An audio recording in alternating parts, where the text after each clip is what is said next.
Cette semaine, à l'émission, nous déboulonnons les mythes concernant la bourse. Je vous propose une mise à jour consacrée à la meilleure façon de faire de l'argent en bourse, donc lentement et sûrement, c'est-à-dire patience et flair. Je vous propose aussi une revue de l'actualité comme à l'habitude. Madame, Monsieur, voici mise à jour à l'antenne de la télévision régionale de Laval.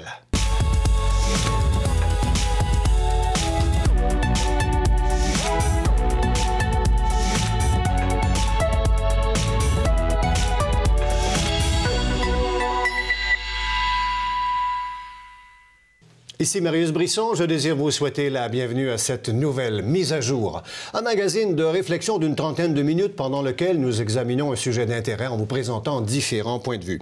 Et au menu aujourd'hui, une réflexion pour les investisseurs lavallois sur la meilleure façon de faire de l'argent en bourse. Alors, la méthode rapide ou la méthode lente? Mais tout d'abord, une rétrospective de l'actualité locale et régionale en compagnie de notre collaborateur régulier à l'émission, Ghislain Plourde. Ghislain, bonjour, bonne journée. Bonjour, Marius. Parlez-nous donc de ces amoncellements énormes de neige qu'on retrouve à Laval. Moi, je me demandais cet hiver, mais avec toute la quantité de neige qui est tombée, mais où est-ce qu'on entrepose cette neige? Oui, sujet de saison, la neige. Oui.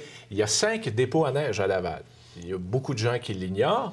Depuis 2004, il y a 3 entreprises qui se partagent le soufflage dans ces dépôts à neige. Donc, depuis 2004, l'entreprise Gaston Contant, Nepcon et Valmont-Nadon Excavation ont remporté les contrats de Ville de Laval. Ce sont des contrats de 2 ans. 2 fois 2 contrats de 2 ans, mais avec des options de renouvellement. De renouvellement de 3 années supplémentaires, ce qui donne 10 ans. Et à la lecture des documents que l'Écho de Laval a récoltés sur ce sujet, on se rend compte que les coûts de soufflage ne sont pas les mêmes d'un dépôt à neige à l'autre. Ah bon? Et ça, il y a beaucoup de gens qui l'ignorent. Quelle est la variante? La Ville explique cette variation de coûts par différents facteurs, tels que capacité, espace d'empilement, le nombre et le type d'équipement nécessaire. Ce sont des facteurs également qui nous ont été en fait confirmés par Clément Contant de l'entreprise Gaston Contant. Par exemple, pour cette année, l'année 2012-2013, les coûts au mètre cube à Laval varient d'1,07 $ au dépôt Saint-Martin à 1,18 $ le mètre cube. C'est du côté du dépôt d'Agenais. Ça fait quand même une différence en bout de ligne, là. Une petite différence, effectivement. Bon. Toujours dans le domaine de la neige, il y a une opération qui a été, disons-le, soyons gentils, qui n'a pas respecté les normes. Une opération non orthodoxe de cueillette de neige dans Sainte-Rose. Expliquez-nous ce qui s'est passé. Opération soufflage de neige, le 11 janvier dernier. On est aux petites heures du matin, vers 4h45, lorsque, dans des circonstances encore inexpliquées... Ah oui? Un soufflage sur la rue des Orioles dans Sainte-Rose, cette opération-là a causé d'énormes dégâts à 4 résidences. Qu'est-ce qui s'est passé? Les opérations de soufflage, imaginez-vous, Marius, ont été dirigées directement vers les résidences. Au lieu de sur le terrain ou dans le camion. Exactement. Le canon à neige. Le canon a projeté la neige et évidemment des amas de glace vers des résidences, causant évidemment des dégâts importants. Pas seulement au revêtement extérieur de ces domiciles, mais également à des véhicules, à des abris tempo. Donc, on estime les dégâts assez importants. Le dossier est sous enquête pour l'instant. Une négligence ou une mauvaise blague? En fait, il y a 2 scénarios sur la table. Des sources au sein des cols bleus, des sources anonymes ont révélé à l'Écho de Laval qu'on pourrait expliquer l'événement soit par 2 scénarios. Soit qu'on ait voulu faire une mauvaise blague. Il faut comprendre qu'un col bleu réside sur la rue des Orioles et on aurait peut-être voulu, l'opérateur... Lui passer un message. Lui faire une mauvaise blague. D'accord. Mais la seconde hypothèse qui circule, c'est que l'employé fautif... négligent? aurait été au moment du service en état d'ébriété. Ah oui? En fait, aurait les facultés affaiblies, soit par l'alcool et ou les drogues. Et des employés municipaux ont dit à l'Écho de Laval que ce genre de situation se répétait. Le syndicat des cols bleus et la Ville n'ont pas nié, reconnaissent le problème. On dit que ça s'est produit à l'occasion. Mais en ce qui concerne l'incident du 11 janvier dernier, On ne veut rien avancer pour l'instant. Le dossier est sous enquête. À suivre, on compte sur vous, Ghislain. Oui. Pour avoir d'autres détails? L'écho-de-Laval.ca sur le web, des infos fraîches tous les jours. On est présent également sur les réseaux sociaux Facebook et Twitter. L'Écho de Laval distribué tous les mercredis. Merci, Ghislain. Bonne semaine. Bonne semaine à vous. Au revoir. Au revoir. Cette portion de l'émission Mise à jour à l'antenne de TVRL vous est présentée en collaboration avec l'Écho de Laval.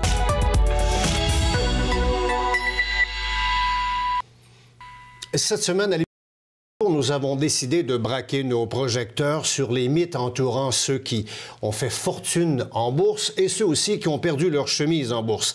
Des histoires d'horreur, il y en a en quantité, mais il y a aussi des histoires à succès.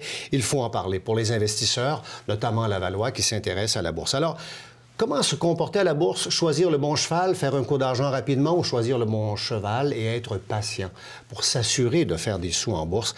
Et pour éclairer les investisseurs lavallois, nous examinons les meilleures façons de faire en bourse pour faire des sous grâce à mes deux invités sur ce plateau, Marc Lécuyer qui est gestionnaire et associé à l'entreprise Cote100, mais tout d'abord, M. Philippe Leblanc, le président de la société. M. Leblanc, bonjour et bienvenue à l'émission. Bonjour, merci. Commençons d'abord avec, pour les gens qui vous connaissent un peu moins, quelques notes. D'abord, gestionnaire de formation, vous avez fait des études aux États-Unis, vous avez bénéficié d'un programme de sport, vous étiez maniaque du tennis, vous avez appris les finances, vous avez pris les rênes de l'entreprise familiale il y a 25 ans, l'entreprise fondée par votre père. Vous l'avez d'ailleurs aidé à écrire ce best-seller, un des rares best-sellers qu'on retrouve dans les librairies, La bourse ou la vie, les secrets d'un investisseur. On va d'ailleurs en parler un petit peu. Vous avez créé la Fondation des Amis du tennis et puis le 27 février prochain, vous serez à Laval pour rencontrer les gens d'affaires dans le cadre d'une conférence intitulée Warren Buffett et Berkshire Hathaway, des modèles pour l'investisseur et le dirigeant d'entreprise. M. Leblanc, commençons avec Cote100. L'entreprise s'appelle Cote100. Ça veut dire quoi? Cote100, essentiellement, c'est le tout début de l'entreprise, c'est la fondation de notre entreprise. C'est un système qui permet d'évaluer des titres en bourse, qui donne une cote sur 100. Comme un bulletin. Comme un bulletin scolaire, effectivement. Puis, essentiellement, on regarde 3 grandes catégories de ratios financiers. La première catégorie, c'est le bilan. On recherche des entreprises en bonne santé financière. Deuxièmement, on veut des entreprises en croissance et rentables. Donc, c'est la deuxième catégorie. Ouais. Et finalement, le prix qu'on doit payer pour ça, l'évaluation pour le titre. Bon, pour employer une expression riche à une autre émission, la question qui tue, pour les gens qui nous écoutent, les investisseurs, est-ce qu'il y a vraiment moyen de faire des sous, de faire de l'argent en bourse? Je crois que oui. Puis définitivement, si on regarde l'histoire puis l'historique de la bourse sur une très longue période, les rendements de la bourse sont des rendements très attrayants. Comparativement à la plupart des types d'investissements, je crois qu'on peut faire beaucoup d'argent en bourse à long terme. À long terme. C'est ça la nuance, là. Les petites vites en bourse, là. Il y a toujours On va l'examiner tantôt avec un autre collègue, mais... Personnellement, je trouve que c'est peut-être plus intéressant d'aller jouer au casino que d'essayer de faire de l'argent rapidement à la bourse. C'est surtout moins dangereux aussi, je dirais. Mais personnellement, je pense qu'il faut investir à la bourse à long terme. Puis on va en parler plus loin, mais le Berkshire Hathaway, Warren Buffett sont les meilleurs exemples qui prouvent effectivement que c'est à long terme qu'on alors lui, M. Leblanc, ce qu'il dit, là, c'est d'abord, évidemment, le long terme, donc être patient, mais aussi acheter des entreprises extraordinaires à un prix ordinaire. Ça, je trouve que c'est une merveilleuse formule. Oui. Et des entreprises dont on comprend bien les opérations. Faut pas trop que ce soit compliqué. Si on se penche un peu sur la philosophie d'investissement de Warren Buffett, on se rend compte que c'est très simple. Ouais. Peut-être pas facile à appliquer, mais quand même très simple dans son explication.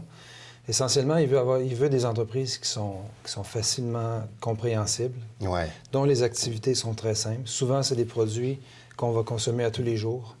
Que ce soit McDonald's, c'est pas une compagnie qui détient, mais c'est le genre d'entreprise qui voudrait avoir. Coca-Cola qui le détient. Gillette qui l'a détenu longtemps. Donc, ce genre d'entreprise-là. Puis, comme il dit, bien, les acheter à un moment opportun, les acheter lorsque les titres sont pas trop chers, puis les garder pendant très, très longtemps. Dans son cas, c'est pratiquement pour la vie. Oui. Bien, c'est ça, parce que quand on dit faire de l'argent à long terme, pour les gens qui nous regardent, ça veut dire quoi? Est-ce que ça veut dire 5 ans, 10 ans, 20 ans? Aujourd'hui, là, une génération, c'est même pas 5 ans. Bien, je pense qu'il faut penser en termes de vie d'investisseur. Okay. En tout cas, lorsqu'on parle de Buffett, c'est vraiment ça. La plupart des titres qu'il a achetés, il les a jamais vendus, à moins de, justement, s'il s'est trompé puis s'il fait un mauvais investissement, il va peut-être vendre plus tard. Mais ces actions de Coca-Cola, il les a jamais vendues. Il les détient depuis 88. Même chose pour Gillette, Wells Fargo, toutes les compagnies qu'il a achetées, qu'il détient depuis une vingtaine, trentaine d'années.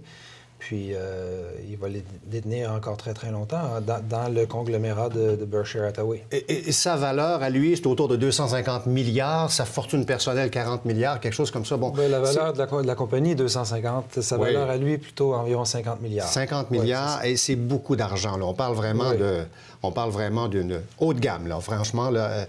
Comment Cote-100 peut s'imbriquer? Parce que la philosophie, c'est le long terme. Et chez vous, ce que vous avez institué dans votre entreprise, c'est cette patience-là. Et cette patience-là, vous l'avez puisée en lisant, en vous informant sur Warren Buffett. C'est un peu votre mentor.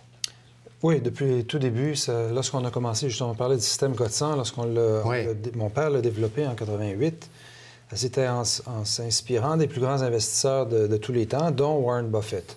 Donc, ça essaie de prendre un petit peu, de distiller les enseignements de Buffett et de Benjamin Graham et d'autres grands investisseurs pour essayer justement d'avoir une formule qui permet de soutirer la substantifique moelle de l'économie de chacune des entreprises. Je vous vois venir.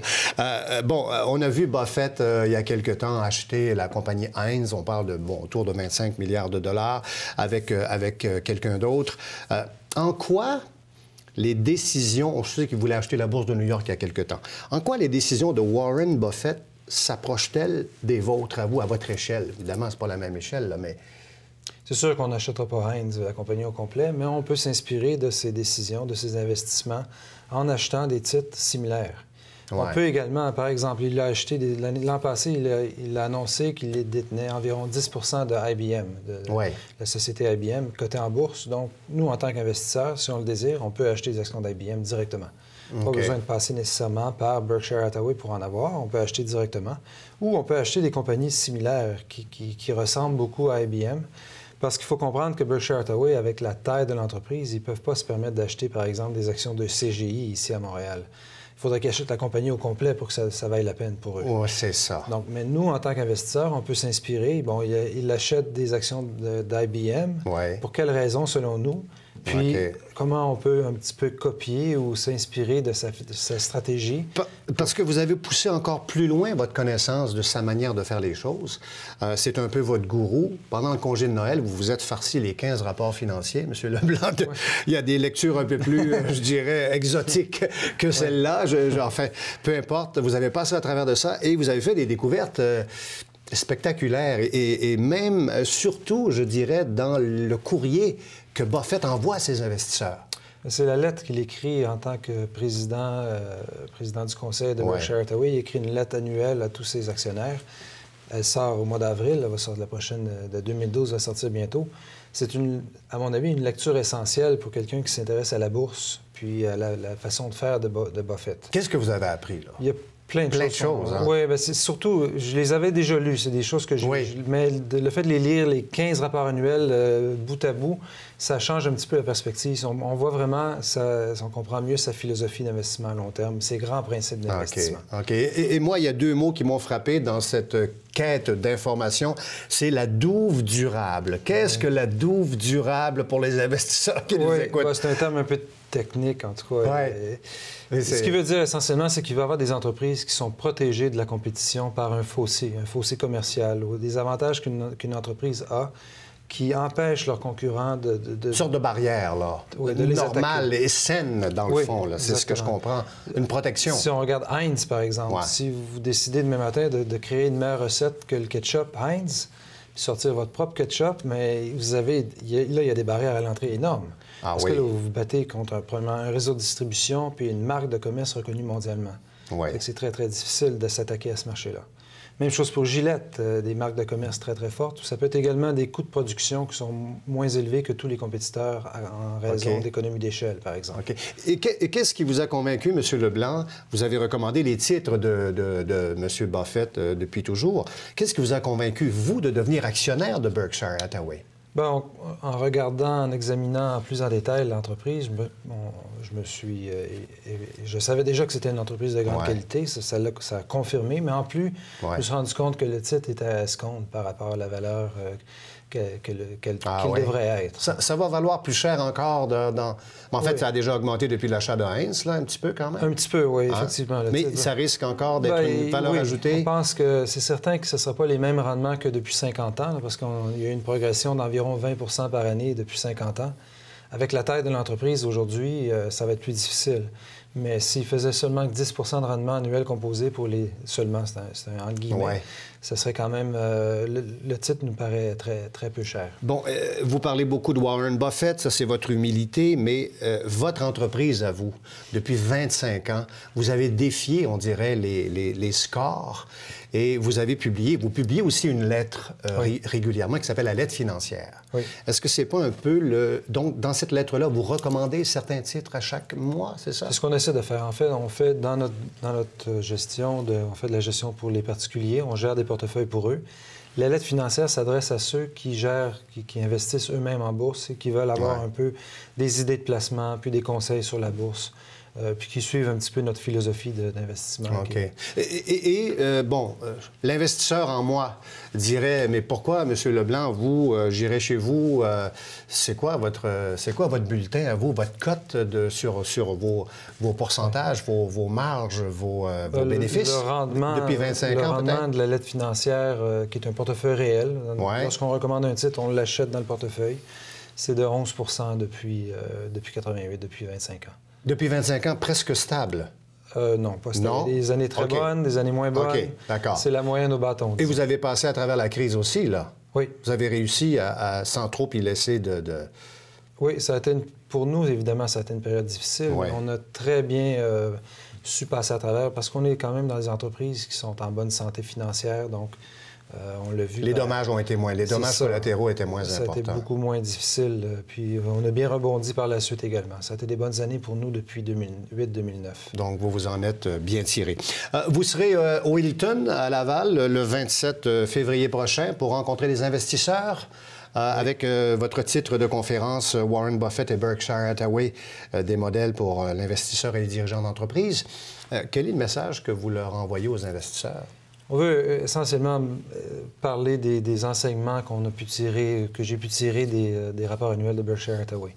Les grandes leçons, puis comment un investisseur devrait s'inspirer de Buffett pour mieux investir en bourse à long terme.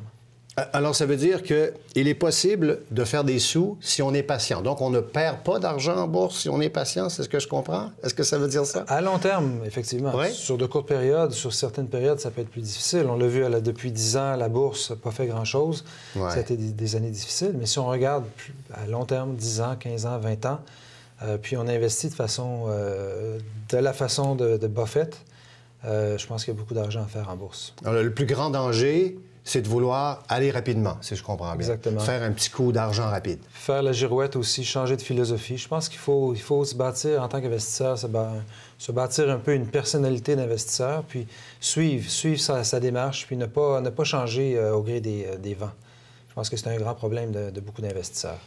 En terminant, avec tous les aléas que l'on connaît dans le marché boursier actuellement, c'est pas toujours évident d'abord de le comprendre, de le suivre comme vous le faites de manière régulière et inspirée, mais est-ce que c'est le bon moment d'investir en bourse actuellement? Je crois que c'est toujours le bon moment. Encore une fois, si on a un horizon à long terme, on pense sur 20 ans, je crois personnellement que c'est toujours le bon moment. C'est certain que la bourse a quand même bien fait depuis quelques années, particulièrement dans les derniers mois. Mais si on a un horizon, encore une fois, à long terme, puis on attend des occasions pour investir à des prix raisonnables pour des belles entreprises, je crois que le moment d'investir, c'est toujours maintenant. C'est le conseil que vous donneriez aux gens, aux investisseurs, d'être patients? Oui, je pense que c'est la grande qualité d'un bon investisseur. Merci beaucoup, Philippe Leblanc, président de Cote100, de vos bons conseils. Bonne conférence à Laval, 27 février au Hilton, à vous intéresser. Nous allons faire une petite pause, madame, monsieur, après quoi nous allons explorer l'envers de la médaille. Est-il possible de faire de l'argent rapidement en bourse? Mon invité, Marc Lécuyer. À tout de suite pour la suite de Mise à jour.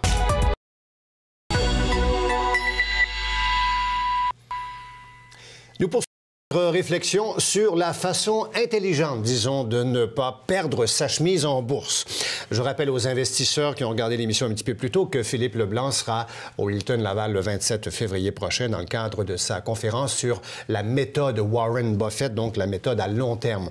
Mais nous accueillons sur ce plateau maintenant un gestionnaire et associé de Cote100, M. Marc Lécuyer, pour nous parler de la méthode rapide en bourse, donc l'envers de la médaille. M. Lécuyer, bonjour et bienvenue à l'émission. Bonjour. Allons-y d'abord sur votre parcours. Vous avez un parcours en finance, vous avez une maîtrise en finance, vous avez été à la Banque nationale et depuis 10 ans, vous êtes chez Cote100 comme gestionnaire spécialisé. Donc, on a parlé tout à l'heure effectivement du long terme, des compagnies de qualité, de l'activité tangible, on comprend bien des entreprises. Là, on va parler d'une toute autre affaire, là. Les investisseurs qui nous regardent veulent savoir si ils peuvent faire de l'argent rapidement en bourse. C'est possible. On a des exemples d'investisseurs qui ont réussi à amasser des fortunes colossales en investissant, disons, de façon peut-être plus sur le court terme ou sans même regarder ou évaluer des entreprises. On veut des noms, on veut des noms. Oui, des noms. On veut des méthodes. Non, mais on comprend là, que, évidemment, ce n'est pas le modèle à suggérer parce que c'est très hasardeux. On en jasera tout à l'heure. Mais commençons avec ces gens-là. Qui sont-ils? Il y en a. Souvent, ce sont des gestionnaires là, de fonds de couverture là, ou en anglais des hedge funds. Ouais. Comme par exemple, on peut penser à George Soros, qui est un nom qui est assez connu quand même. Ou même, il y a des gens comme James Simmons, qui est moins connu, mais ça, c'est un mathématicien qui a développé des systèmes de trading qui permettent de transiger là, seulement avec les systèmes. Donc, on ne s'occupe pas de l'entreprise, de savoir si elle crée de la valeur. Le cœur n'est pas là. C'est vraiment... mais c'est difficilement mathématique. C'est mathématique. Par contre, ils engagent là, les meilleurs mathématiciens au monde, les meilleurs physiciens pour monter ces modèles-là. OK, je comprends. C'est pas donné à tout le monde de répliquer ces modèles-là. Quelqu'un dans son sous-sol devant son ordinateur peut difficilement... Parmi les entreprises aussi qui ont fait des coups d'argent rapides, Research in Motion, et on connaît la dégringolade, on fait beaucoup d'argent, tout à coup on en perd énormément aussi. Tout à fait. C'est un risque. Souvent, le risque à la baisse est beaucoup plus... fort. Si on se trompe, souvent, on va se trouver à perdre la majorité de notre argent. Là. Monsieur Lécuyer, est-ce que ça veut dire ça qu'il ne faut pas compter sur l'argent que nous investissons en bourse? Ou au contraire, il faut compter dessus cet argent-là? Vous comprenez ce que je veux dire? C'est que, dans le fond, on ne peut pas, un peu comme quand on va au casino, l'argent qu'on va dépenser, 2 000, 5 000 ou 500 $, enfin, je ne sais pas, peu importe le montant, c'est comme si on ne pouvait pas compter dessus, on pouvait le perdre. Est-ce qu'on doit avoir la même approche en bourse? Bien, il ne faut pas avoir cette approche-là. Non, hein? Non. Il faut être sûr de faire fructifier son argent. Le faire fructifier et pas perdre ce qu'on a investi. Okay. Ça, c'est un point important. Parce que le danger d'une petite vite en bourse, là, appelons ça comme ça, des gens qui veulent faire de l'argent rapidement, l'occasion est en or, on a un tuyau, on achète, on vend rapidement et on ressort de la bourse, c'est vraiment un peu comme le casino, puis il y a des écueils, les risques sont énormes. Tout à fait. Souvent, on va perdre la totalité de notre capital. Là. Oui, ça peut arriver un bon coup, mais souvent, les gens retiennent seulement les bons coups. La réalité, c'est que la majorité du temps, dans des placements comme ça, on perd la grande majorité de notre capital. Bon, parmi les écueils possibles, là, on va les prendre un à un. D'abord, privilégier le profit à court terme, c'est clair. Trop de transactions... C'est certain qu'en transigeant, souvent, quand on pense à court terme, on va se trouver à réaliser des gains fiscaux. OK. On vend des actifs, donc on se doit de payer un impôt s'il y a un gain. On doit aussi payer des commissions. Il y a un frais associé à chaque transaction. Donc ça vient par le fait même diminuer notre rendement. Là. Et c'est ce qu'on appelle l'impact fiscal négatif. C'est ça.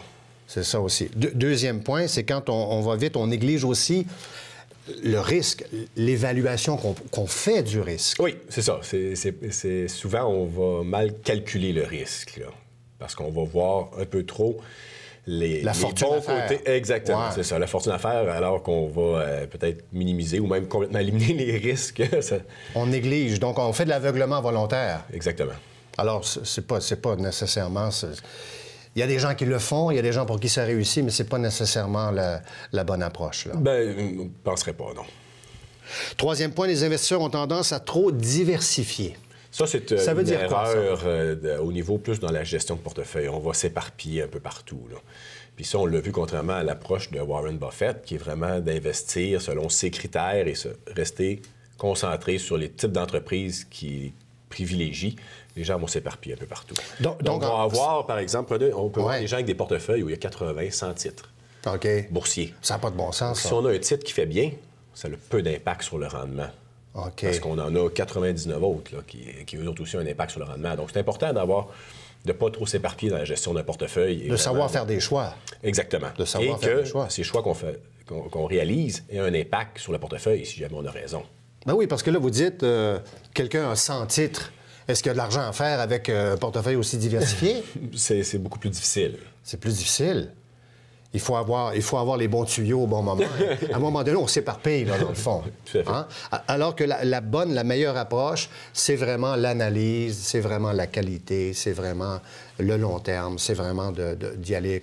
Comme quatrième point, donc, dans ces écueils, les aventuriers de la bourse qui oublient parfois les coûts de leur approche. Parce que ça coûte plus cher de travailler plus rapidement? Bien, oui, parce qu'on en a parlé un petit peu tantôt au niveau des frais de transaction. Ouais. C'est certain qu'il y a peut-être d'autres frais aussi qui peuvent être associés à des techniques peut-être plus, disons, de transactions plus rapides. Spéculatifs, des titres spéculatifs et tout ça. Mais il faut être conscient de ça. Ça vient diminuer le rendement, ça, c'est certain. Il y a une expression dans votre milieu, le market timing. Qu'est-ce que c'est ça?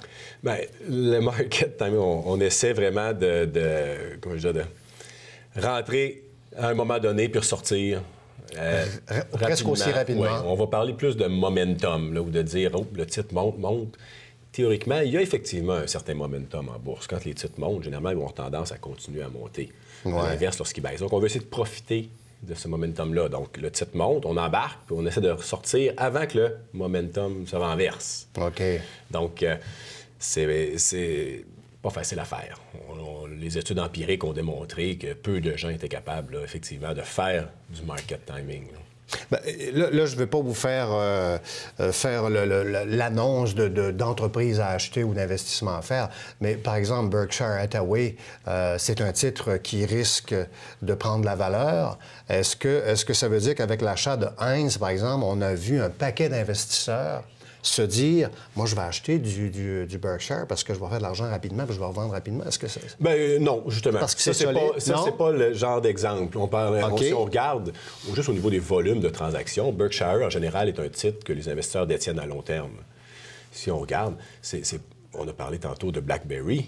Ça, c'est un titre où les investisseurs vont essayer... Plus volatile. Exactement. On a le principal ingrédient qui est la volatilité. Donc, le titre de Berkshire va varier. Supposons qu'on prend l'action B, qui est à 99 environ, on va varier de 50 sous par jour. Dans le cas de BlackBerry, le titre est à 13-14 mais il peut varier d'$1 à $1,50. Donc, en pourcentage, on parle de 8-10 Donc, pour les gens qui veulent faire de l'argent à court terme, c'est le titre idéal. C'est pas Berkshire. On va chercher des entreprises dont le niveau de volatilité est élevé. Parce qu'on a vu avec R.I.M. que ça monte, évidemment. Il y a des bulles qui se créent automatiquement, clairement. Mais tout à coup, quand il y a une dégringolade, quand à l'intérieur de l'administration, dans le produit comme tel, on ne livre pas la marchandise, attention, là, il y a une défection générale. Et là, les gens retirent leur bille, là. C'est rapide dans les deux sens, effectivement. Est-ce que vous pensez que le titre de R.I.M. va reprendre suffisamment de force pour se garder en selle? C'est difficile à dire. Ouais. Nous, c'est le genre d'investissement qu'on évite. Parce que, justement, il y a beaucoup trop d'incertitudes. Vous évitez ça chez Code100. Toutes les bulles technologiques, vous faites pas ça. Les bulles technologiques, les modèles d'affaires qui sont difficilement prévisibles. Dans le cas de Research in Motion, c'est difficile de dire où l'entreprise va être dans 5 ans ou 10 ans. Dans ce temps-là, généralement, on va éviter les titres. Puis du Bill Gates, puis du Google, c'est plus solide, ça, pour vous? Il y a peut-être moins de risques, mais on parle encore de technologie, des secteurs qui changent très rapidement.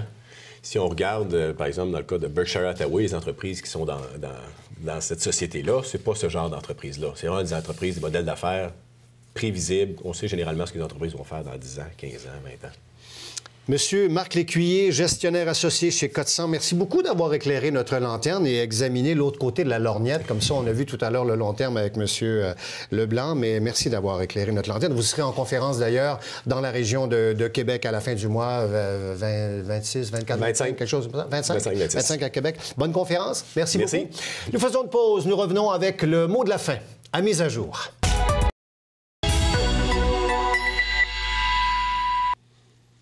Voilà pour cette plus récente édition de Mise à jour, présentée en première diffusion tous les mercredis 19h à l'antenne de TVRL, la télévision régionale de Laval, si vous préférez le canal 9, Ma TV.